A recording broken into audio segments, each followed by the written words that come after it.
কেউ কেউ ভালোবাসার গল্প ছাড়ো, নিজেকে ভালোবাসো, চিল মারো, এনজয় করো, এটাই হচ্ছে মেন কথা। কে তোমাকে ভালোবাসতে দেখে লাভ নয়, তুমি নিজেকে ভালোবাসো, ব্যাস এটাই হচ্ছে মেন বিষয়। কারণ সবাই বদলাবে কিন্তু তুমি তো বদলাবে না তোমার জন্য। এ হচ্ছে চিল, তাই না? যে যা বলছে বলুক গা, অত দেখে লাভ না, অত ভেবেও লাভ নয়।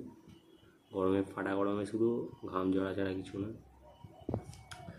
ভাই নিজেকে ভালোবাসতে হবে।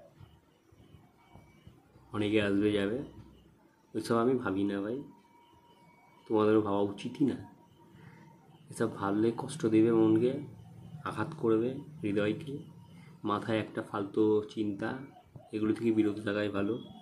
চুপচাপ নিজেকে ভালোবেসে যাও, চিল মারো, ফান করো, এনজয় করো, লাইফটাকে লিড করো, ইচ্ছা মতো কাজ করো, কেরিয়ার ব্যাপারে কিছু ভাবো, বেটার কিছু হতে হবে এরকম একটা চিন্তাভাবনা রাখো। কী হয় না হয় তারপরে দেখো, ডিপ্রেস হয়ে কিছু লাভ নাই।